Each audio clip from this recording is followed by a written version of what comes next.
Physical জিওগ্ৰাফিৰ আমাৰ এইটো 15 নম্বৰটো ক্লাছ সো আগৰ ভিডিঅ'সমূহ যদি নাই সো আপোনালোকে চাই ল'ব বহুত বেছি ইম্পৰ্টেণ্ট সিৰিজ হয় এইটো প্লেলিষ্ট বনোৱা আছে চাই ল'ব তো ইয়াতে 261 নম্বৰ কুৱেশ্যনটো চাই লওক কাৰণ আমি 260 টা কুৱেশ্যন ইতিমধ্যে ডিসকাশন কৰিছো তো ইয়াতে কোৱা হৈছে যে what type of rock is formed from cooling lava আজিৰ এই ভিডিঅ'টো ফিজিক্যাল জিওগ্ৰাফি আজিলৈকে যিমান কুৱেশ্যনছ পঢ়িলো যিমান ক্লাছ কৰিলো 260 টা কুৱেশ্যন তো সেই কুৱেশ্যন বিলাকৰ ৰিভিজন ভিডিঅ' হয় এই ভিডিঅ'টো ইয়াৰ পাছত আৰু ভিডিঅ' আহিব তো চাই লওক কিমানখিনি আপোনালোকে ৰিভিজন কৰিছে বা কিমানখিনি আপোনালোকৰ আপডেট হৈছে তো ইয়াতে সুধিছে which type of rock is formed from cooling lava cooling lava যেতিয়া কুল হয় ঠাণ্ডা হয় তো তেতিয়া কি প্ৰকাৰৰ ৰক ফৰ্ম হয় সেইটো একেবাৰে সহজ আমি জানো অপচন এ আছে সেডিমেন্টাৰী ৰক যেটো নেকি এনএস আছে মেটামৰফিক ৰক যেটো নেকি ৰূপান্তৰিত হিল বুলি কওঁ সেডিমেন্টাৰী ৰকটক আমি গেডিয় হিল বুলি কওঁ ইগনিয়াছ ৰক আগ্নেয় হিল আৰু অপচন ডি আছে লাইমষ্টোন শুদ্ধটো কি হ'ব শুদ্ধটো হ'ব আপোনালোকৰ option C will be the correct answer তাৰ মানে কুলিং লাভা তেতিয়া ঠাণ্ডা হয় লাভা বিলাক তেতিয়া ইগনিয়াছ ৰক ফৰ্ম হয় ইয়াতে লিখিয়ে ৰাখিছো চাব পাৰে আগ্নেয়গিৰিৰ পৰা ওলোৱা গলিত লাভা ঠাণ্ডা হৈ কঠিন হলে কি হয় ইগনিয়াছ ৰক বা আগ্নেয় হিল গঠন হয় একদম নামৰ পৰাই গম পোৱা যায় নেক্সট কোৱেশ্চন নম্বৰ 262 তাতে কি দিয়া আছে what is the process of the rock formation যেটো ৰকৰ কথাই পঢ়ি আহিছিলো কেদিমান আগতে আগৰটো ভিডিঅ তো ৰক ফৰ্মেশনৰ যেটো প্ৰসেস সেডিমেন্টৰ পৰা ৰক ফৰ্মেন্টৰ যেটো প্ৰসেস সেই প্ৰসেসটো কি বুলি কোৱা হয় এটা ডাঙৰ প্ৰসেস পঢ়িছিলো ডিনোডেশন ওয়েদাৰিং কিবা কিবি হৈছিল নহয় জানো তো সেই গোটেই প্ৰসেসটো ৰক ফৰ্মেশনৰ সেডিমেন্টৰ পৰা ৰক ফৰ্মেশনৰ গোটেই প্ৰসেসটো কি বুলি কোৱা হয় অপচন এ আছে ওয়েদাৰিং বিট আছে ইৰোজন সিট আছে ডিপোজিশন ডিট আছে লিথিফিকেশন শুদ্ধটো কিন্তু হ'ব option D will be the correct আছে কাৰণ ভাল ধৰণে পঢ়ি আহিছিলো ভিডিঅটো এবাৰ চাই ল'ব আপোনালোকে লিথিফিকেশন হ'ব শুদ্ধ উত্তৰ হয়নে নেক্সট ইয়াতে লিখি ৰাখিছো বালি এটো কাদা কি আহিলে নাজানো বালি বা এনেকুৱা ধৰণৰ যিবিলাক সেডিমেন্টছ বিলাকে বছৰ বছৰ ধৰি চাপ আৰু সংযোজনৰ ফলত হিয়ত হিললৈকে পৰিণত হয় আৰু এই গোটেই প্ৰক্ৰিয়াটোক গোটেই যেটো প্ৰক্ৰিয়া এই প্ৰক্ৰিয়াটোক আমি লিথিফিকেশনছ বুলি কৈ আহিছিলো নহয় নে এটো মনত ৰাখি থৈ দিব নেক্সট 263 নম্বৰ কোৱেশ্চন 263 নম্বৰ কোৱেশ্চনটোত কোৱা হৈছে যে the earth lithosphere is composed of which of the following এতিয়া এটোটো মই জানোই আপোনালোক সকলোৱে পাহৰিলে কাৰণ এটো পঢ়া দিন হ'ল আৰু আপোনালোকে ৰিভিজন ডেফিনেটলি নাই কৰা তো আৰ্থৰ যেটো লিথোস্ফিয়াৰ এই লিথোস্ফিয়াৰ এস্থেনোস্ফিয়াৰ বেৰিস্ফিয়াৰ আউটাৰ বেৰিস্ফিয়াৰ এইবিলাক কথা মই বৰ আলোচনা কৰিছিলো মনত যদি আছে নিশ্চয়ভাৱে পাৰিব তো এই লিথোস্ফিয়াৰটো কি থাকে অপচন এ আছে অকল ক্ৰাষ্টতে থাকে নেকি নে অকল মেন্টেলত থাকে নে ক্ৰাষ্ট আৰু কোৰ দুইটা থাকে নে ক্ৰাষ্ট আৰু আপাৰ মেন্টেল থাকে মই পৃথিৱীৰ যেতিয়া ইন্টেৰিয়ৰটো আপোনালোকক দেখাইছিলো তো তেতিয়া মই এনেকে ধৰণে এটা ফিগাৰ ড্ৰ কৰিছিলো মনত চাগে নিশ্চয়ভাৱে আছে তো এনেকে ধৰণে এটা ফিগাৰ ড্ৰ কৰিছিলো যেটো নেকি পৃথিৱীৰ ইন্টেৰিয়ৰ হয় আৰু এনেকে ধৰণে তিনিটা ভাগ মই কৰিছিলো নিশ্চিতভাৱে মনত আছে তো এই ভাগগিটাৰ ওপৰটো মই দিছিলো ক্ৰাষ্ট CRUST ক্ৰাষ্ট আৰু এটো দিছিলো মেন্টেল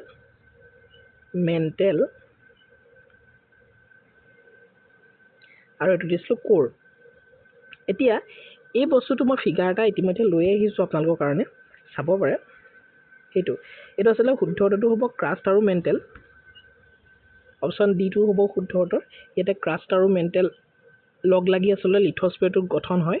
এটা লিথোস্ফিয়াৰ হৈছে পৃথিৱীৰ বাহিৰৰ এটা কঠিন স্তৰ হয় যেটো নেকি ক্ৰাষ্ট আৰু আপাৰ মেন্টেল লগ লাগি গঠন হয় তো ইয়াতে ফিগাৰটো মই ৰাখিছো এইটো ফিগাৰ সব এখন এইটো পৃথিৱীৰ ইন্টেৰিয়ৰ এই বস্তুটো বুজিছো পৃথিৱীৰ ইন্টেৰিয়ৰ আপোনালোকে নিশ্চিতভাৱে দেখিছে পৃথিৱীৰ ইন্টেৰিয়ৰটো তো ইয়াতে যদি আপোনালোকে চাই এই পৃথিৱীৰ ইন্টেৰিয়ৰ যেটো সাৰফেস এৰিয়া নহয় যেটো সাৰফেস এৰিয়া ইয়াতে গছ গছনি কিবা কিবি ঘৰ চৰ আমি আছো হয়নে হেতু সাৰফেস এৰিয়া পৃথিৱীৰ এতিয়া এই ইন্টেৰিয়ৰ আপোনালোকৰ হি অকমান আহিলে কিমান কিলোমিটাৰ আহিলে কি কথা গতিখিনি মই কৈছিলো এতিয়া আকৌ নকওঁ তো এই বস্তুটো হৈছে ক্ৰাষ্ট হয়নে এই বস্তুটো ক্ৰাষ্ট তাৰ পাছতে আপোনালোকৰ এই ক্ৰাষ্টৰ পৰা এই তলত এইটো দেখিছেনে এই বস্তুটোৰ পৰা আপোনালোকৰ এইডোখৰলৈকে এইটো হৈছে মেণ্টেল লেয়াৰ আৰু এইডোখৰৰ পৰা এইডোখৰলৈকে ইয়াৰ তললৈকে একদম এইটো হৈছে কোৰ বুলি কোৱা হয় কোৰ ক্ৰাষ্ট মেণ্টেল কোৰ এতিয়া আমাক সুধিছে যে লিথোস্ফিয়াৰত কোনকেইটা আছে তো লিথোস্ফিয়াৰত চাওকচোন সেইটো লিথোস্ফিয়াৰ হয় আৰু লিথোস্ফিয়াৰত এই ক্ৰাষ্টটো অলপ সোমাই আৰু কোৰটো অলপ সোমাই আছে ঠিক আছে তো লিথোস্ফিয়াৰৰ composed of the crust and the core নহয় ক্ৰাষ্ট এণ্ড দ্য আপাৰ মেণ্টেলৰ অকণমান সোমাই আছে তো সেইটোৱে কনফিউজনছ ক্ৰিয়েট নকৰিব ইয়াত সেইটোৱেতো কৈ আছে নহয় জানো লিথোস্ফিয়াৰত কি আছে ক্ৰাষ্ট আৰু আপাৰ মেণ্টেল কনফিউজনছ এইটো ক্ৰিয়েট নকৰিব ফিগাৰটো অকণমান কিবা এটা খেলি মেলি আছে ভাল ধৰণে দেখাব পৰা নাই বাৰু কিন্তু আগতে পঢ়াই আহিছোঁ এইবিলাক নেক্সট 264 number question তাতে সুধিছে যে what was the name of the supercontinent that existed about 200 million year ago 200 million year ago আমাৰ যিখন কন্টিনেন্ট সেই কন্টিনেন্টখনক কি নামেৰে জনা গৈছে supercontinent কাৰণ আমাৰ লেণ্ডমাছটো থুপপাতি আছিল ন এই থুপপাতি থকা লেণ্ডমাছটো কি বুলি কোৱা হৈছিল সাধাৰণতে সেইটোৱে সুধিছে অপচন এ আছে গণ্ডৱানা বিত আছে লৰেচিয়া সিত আছে ইউৰেচিয়া ডিত আছে পেনজিয়া শুদ্ধটো হ'ব option D will be the correct answer Pangaea হ'ব শুদ্ধতৰ যিবিলাক 200 মিলিয়ন বছৰৰ আগতে আমাৰ গোটেই লেণ্ডমাছখিনি একে ঠাইতে থুপ কাটি আছিলে সেইটো আমি জানো আৰু সেইটো আমি কি বুলি কওঁ এইটো পেনজিয়া আছিলে প্ৰায় 200 মিলিয়ন বছৰৰ আগতে পৃথিৱীৰ সকলো মহাদেশ একেলগে সংযুক্ত হৈ থকা বিশাল মহাদেশটোৰ নাম আছিলে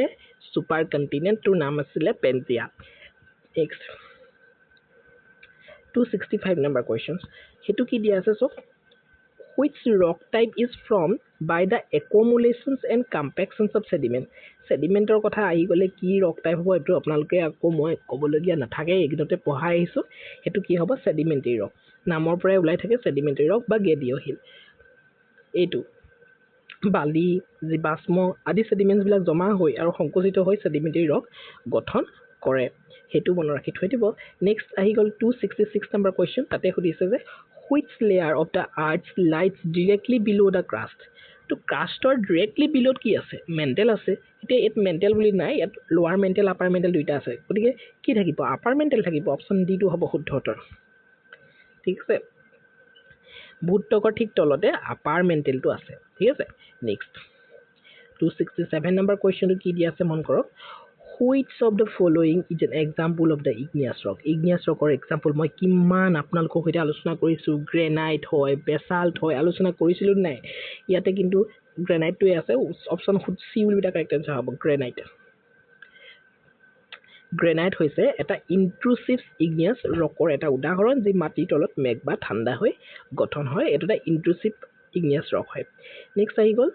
268 number questions Pangea eventually split into two major land masses তো বহু বছৰ পাছত আমাৰ যিটো লেণ্ডমাছ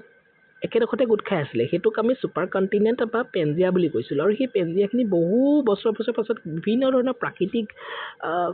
ইস্যুৰ কাৰণে বা নেচাৰেল কিবা কাৰণে তো তাতে ফাটি আহিছিল আৰু এটা লেণ্ডমাছত ভাগ হৈছে এটা আছিল গণ্ডৱানা আৰু এটা আছিল লৰেচিয়া আৰু আমাৰ ইণ্ডিয়াখন কোনটো ভাগৰ আছিল গণ্ডৱানাৰ ভাগৰ আছিল সো অপচন সি টো হ'ব শুদ্ধ উত্তৰ গণ্ডৱানা এণ্ড লৰেচিয়া নেক্সট চক পেনজিয়া প্ৰথমে দুটা বৃহৎ স্থলভাগত বিভক্ত হৈছিল লৰেচিয়া আৰু গণ্ডৱানা আৰু তাৰ পাছত লাহে কি কৰা হ'ল আমাৰ এতিয়া কন্টিনেন্ট কিখন পোৱা গ'ল ঠিক আছে নেক্সট 269 number question সুধিছে which geological process breaks rocks into a smaller pieces bare poti koi ahisilu sedimentary যেটো rock সেই rock to formation of the process to lithification বুলি কোৱা হয় lithification process to weathering কিবা কিবি এনেকে ধৰণে বহুকিটা ষ্টেপ পাৰ হৈ পানি এটো হৈছে হয়নে denotations সো এটা কৈছে যে এই যেটো process এটা হিল বহু বছৰ ধৰি থকাৰ পাছতে তো তাতে বৰষুণ ৰ'দ বা যিকোনো ধৰণৰ প্ৰাকৃতিক ঘটনাৰ কাৰণে তো সেই ৰক্স বিলাক স্মলাৰ পিচেছলৈকে ভাগ হৈ যায় সেই প্ৰচেছটো ৱেদাৰিং বুলি কোৱা হয় option C will be the correct answer সেইবিলাক পঢ়ি আহিছিলো ন হিলক সৰু সংখ্যত ভাঙি পেলোৱা প্ৰাকৃতিক প্ৰক্ৰিয়াটোক আমি ৱেদাৰিং বুলি ক'ব পাৰো হয়নে next 270 number questions which branch of geography studies rocks landforms and earth structure to his যেটো ব্রাঞ্চ জিওগ্ৰাফিৰ যেটো ব্ৰাঞ্চ যেটো নেকি rocks landforms আৰু earth structure ওপৰত ডিসকাশন কৰে তো সেই ব্ৰাঞ্চটোক আমি কি বুলি কওঁ হিউম্যান জিওগ্ৰাফি বুলি তো নকওঁ হিউমেনৰ কথা নাহে, ইকনমিক জিঅ'গ্ৰাফি বুলি নকওঁ, পলিটিকেল জিঅ'গ্ৰাফি বুলিও নকওঁ, ইয়াতে জিঅ'মৰ্ফলজি বুলি কওঁ। অপশ্যনকেইটা দেখিলেই গম পাব, option D will be the correct answer. পৃথিৱীৰ ভূমিৰূপ, শিল, পৰ্বত, উপত্যকা আদিৰ অধ্যয়নক আমি জিঅ'মৰ্ফলজি বুলি কওঁ। ঠিক আছে, 271 নম্বৰ কুৱেশ্যনটো কি দিয়া আছে? Which type of rock is from under high pressure and temperature? তো ৰূপান্তৰিত শিলৰ কথা পঢ়ি আহিছিলোঁ, এটা ৰিচেণ্ট পঢ়ি আহিছোঁ যোৱাকালিৰ ভিডিঅ'টোতে। তো সেই ৰূপান্তৰিত শিল হাই প্ৰেছাৰ আৰু টেম্পাৰেচাৰৰ কাৰণে হয়। তো সেইটো মেটামৰ্ফিক ৰক হ'ব শুদ্ধ উত্তৰ। ঠিক আছে, নেক্সট, উচ্চ চাপ আৰু উচ্চ তাপমাত্ৰাৰ প্ৰভাৱত মেটামৰ্ফিক ৰক গঠন হয়। নেক্সট আহিলে 272 number question, how are volcanic islands commonly form? তো ভলকেনিক যিবিলাক আইলেণ্ড হয়, সেই আইলেণ্ডবিলাক কেলে ফৰ্ম হয়, কিহৰ কাৰণে ফৰ্ম হয়, হোৱাট ইজ দ্য ৰিজনছ, সেইটো সুধিছে। তো ইয়াৰ কাৰণে ৰিভাৰ ডিপজিশ্যনছ, গ্লেচিয়েল এক্টিভিটি এইবোৰতো নহয়, ৱাইন ইৰ'জনছ এইবোৰতো একেবাৰে অৰ্থ নাইকিয়া অপশ্যন দি আছে। গতিকে শুদ্ধ উত্তৰটো হ'ব অপশ্যন ডি, হটস্পট এক্টিভিটিৰ কাৰণে এই ভলকেনিক আইলেণ্ডছবিলাক ফৰ্ম হ'ব পাৰে। হয়নে? হটস্পটৰ ওপৰত আগ্নেয়গিৰিৰ আমি যদি চাওঁ, হটস্পটৰ ওপৰত আগ্নেয়গিৰিৰ কাৰ্যকলাপৰ ফলত লাভা জমা হৈ আগ্নেয় দ্বীপ গঠন হয়। নেক্সট আহি গ'ল 273 নম্বৰ কুৱেশ্যন। তাতে কৈছে যে which layer of the earth is responsible for its magnetic field? তো আমাৰ আৰ্থত এটা মেগনেটিক এটা শক্তি আছে, জানো নাই আমি, চুম্বকীয় শক্তি। তো সেই চুম্বকীয় শক্তি বুলি যে আমি আছে বুলি কৈ থাকোঁ, এইটো ক'ত আছে বাৰু, কোনটো লেয়াৰত আছে? ইণ্টাৰেষ্টিং কুৱেশ্যন হয়। তো এইটো আউটাৰ কোৰ, আমাৰ আৰ্থৰ যিটো কোৰ, কোৰৰ একেবাৰে আউটাৰ কোৰ, একেবাৰে ভিতৰৰ কোৰটো নহয়, অকণ বাহিৰৰ কোৰ, আউটাৰ কোৰ ইনাৰ কোৰ পঢ়ি আহিছোঁ। তো সেই আউটাৰ কোৰটো লোৱাৰ মেণ্টেলৰ ঠিক তলতে আছে। চ' সেই আউটাৰ কোৰতে মেগনেটিক ফিল্ডটো অনুভৱ কৰা হয়, আছে আচলতে তাতে। আউটাৰ কোৰত থকা গলিত লোহা আৰু নিকেলৰ গতিৰ ফলত পৃথিৱীৰ মেগনেটিক ফিল্ড সৃষ্টি হয়। তো তাতে আমি জানো ন ক্ৰাছ কোৰ মেটেলত কি আছে, কি আছে হয়নে, চিয়াল, চিমা, নিফ এইবিলাক পঢ়ি আহিছিলোঁ।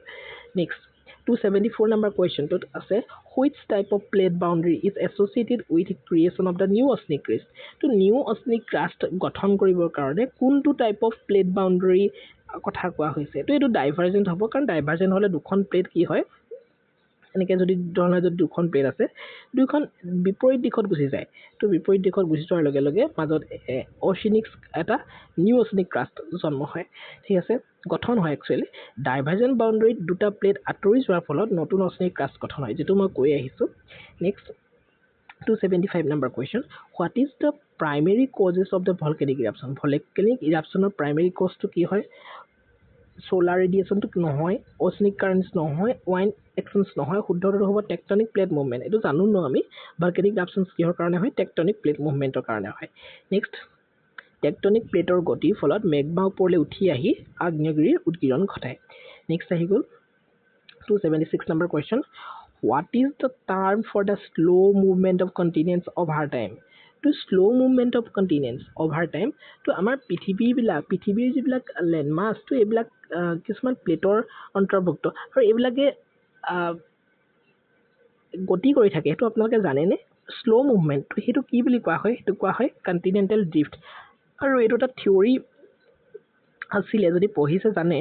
তো সেই থিয়ৰীটো কোনে দিছিলে? সেই থিয়ৰীটো দিছিলে এলফ্ৰেড ৱেগনাৰ নামৰ এজন চাইণ্টিষ্টে। তো ইয়াতে কৈছে 277 number question, what is the name of the process where oceanic plate sinks into the mantle? তো আমি জানো ন, অচনিক প্লেট এটা আৰু কণ্টিনেণ্টেল ক্ৰাষ্ট এটা যেতিয়া সিহঁতৰ মাজত কনভাৰ্জেণ্ট হ'ব, মুখামুখি সংঘৰ্ষ হ'ব, তেতিয়া ই অচনিক যিটো ক্ৰাষ্ট হয়, সেই ক্ৰাষ্টটো তললৈ সোমাই যাব, নহয় জানো? কাৰণ অচনিক ক্ৰাষ্টটো বেছি হাৰ্ড হয়, হাৰ্ডাৰ দেন কণ্টিনেণ্টেল ক্ৰাষ্ট। তো সেইটো প্ৰচেছটো কি বুলি কোৱা হয়? সেই প্ৰচেছটোক কোৱা হয়, কি বুলি কোৱা হয়? Option A will be the correct answer, subduction বুলি কোৱা হয়। অচনিক প্লেট এটা আন প্লেটৰ তললৈ নামি যোৱাৰ প্ৰক্ৰিয়াক আমি ছাবডাকশ্যন বুলি ক'ব পাৰোঁ। ঠিক আছে, next 278 number question, which type of earthquake wave causes the most damage? তো আৰ্থকুৱেকৰ বিষয়ে পঢ়িছিলোঁ, পি ৱেভ, এজ ৱেভছ, হয়নে নহয়, লভ ৱেভছ, হয়নে? তো ইয়াতে ছাৰফেচ ৱেভটোৱে বেছি আচলতে ইয়াতে ডেষ্ট্ৰয় কৰিব, হয়নে? কাৰণ ছাৰফেচতে বেছি ডেষ্ট্ৰাকশ্যন হয়। তো ছাৰফেচে পৃথিৱীৰ পৃষ্ঠত সৰ্বাধিক কম্পন সৃষ্টি কৰে, আৰু আটাইতকৈ বেছি ক্ষতি সাধন এই ছাৰফেচ ৱেভেই কৰে। 279 নম্বৰ কুৱেশ্যন কি দিয়া আছে? সেইটো মই কৈ আহিছিলোঁ কণ্টিনেণ্টেল ড্ৰিফ্ট থিয়ৰিটো কোনে দিছিলে এইটো হৈছে আলফ্ৰেড ৱেগনাৰে দিছিলে option C will be the correct answer next আজিৰ ভিডিঅ'টো শেষতো কুৱেশ্যন এইটো 1912 চনত তেওঁ দিছিলে এইটো মনত ৰাখি থৈ দিব নেক্সট আজিৰ ভিডিঅ'টো শেষতো কুৱেশ্যন চাই লওক বহুত বেছি ইম্পৰ্টেণ্ট চিৰিজ হয় আপোনালোকে কেনেকুৱা পাইছে নাজানো বাট দিছ ইজ বহুত বেছি ইম্পৰ্টেণ্ট আৰু মই এনেকুৱা ধৰণে কেৱল ফিজিকেল জিঅ'গ্ৰাফিয়ে নহয় মই ৱৰ্ল্ড জিঅ'গ্ৰাফি ষ্টাৰ্ট কৰিছোঁ কাৰেণ্ট এফেয়াৰ্ছ ষ্টাৰ্ট কৰিছোঁ ডিএলএডৰ কাৰণে ষ্টাৰ্ট কৰিছোঁ চ'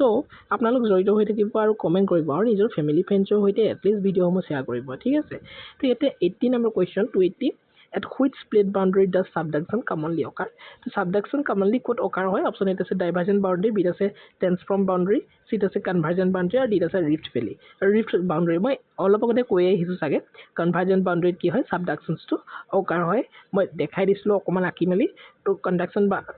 convergent boundary দুটা প্লেটৰ সংঘৰ্ষ হয় আৰু সাধাৰণতে subduction প্ৰক্ৰিয়া ইয়াতে ঘটে সো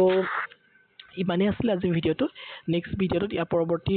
অংশটো খুব সুন্দৰভাৱে আমি আলোচনা কৰিম আজিৰ ভিডিঅ'টো অকণমান ৰিভিজনছ ক্লাছে আছিলে কাৰণ আপোনালোকৰ কিমানখিনি ৰিভিজনছ কৰিছে বা কিমান মনত ৰৈছে সেইখিনি জনাটো আপোনালোকৰো নিশ্চিতভাৱে দৰকাৰ আৰু আজিৰ ভিডিঅ'টো বা গম পালে আপোনালোকৰ প্ৰিপেৰেশ্যনছ কেনেকুৱা চলি আছে চ' নেক্সট ভিডিঅ'টো কালিলৈ দিম আমি চ' আপোনালোক আমাৰ সৈতে জড়িত হৈ থাকিব আৰু ভিডিঅ'সমূহ কেনেকুৱা পাই আছে এটলিষ্ট কমেণ্ট কৰিবলৈ নাপাহৰিব তো thank you so' much in the next video'